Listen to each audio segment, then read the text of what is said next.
Well, shalom again. I'm down here at the Western Wall, and I've been down here for quite a while this morning. I got into Jerusalem about 4 a.m.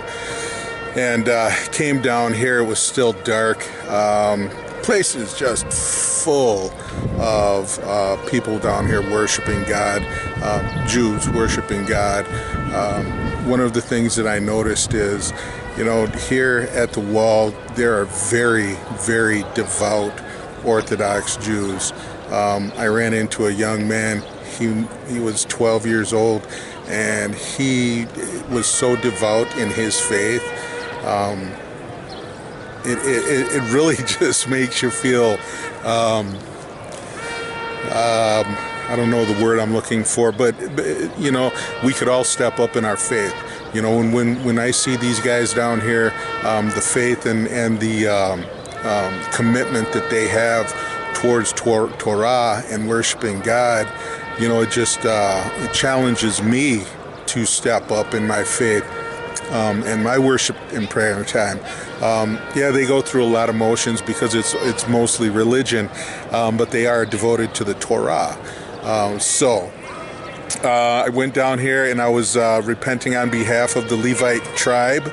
I was going to go up there to Mount Moriah, but when I got here, I just didn't feel a witness to do that, so I went down to the Western Wall instead and repented on behalf of the Levite tribe and asked God to call them back to the land and also to establish their inheritance, because we know that in the book of Revelation, God does give an inheritance to the Levite tribe, unlike when Moses gave them Joshua gave them the parcel of land, which wasn't theirs. They had 48 cities spread out throughout Israel, so they didn't have an inheritance of land at the time, but they will have an inheritance in the kingdom of God because of who they are.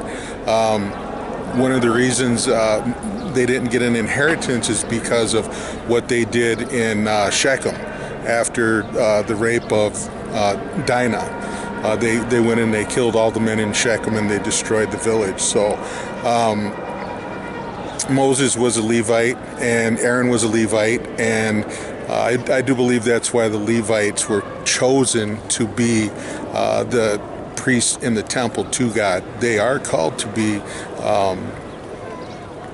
actual ministers to God.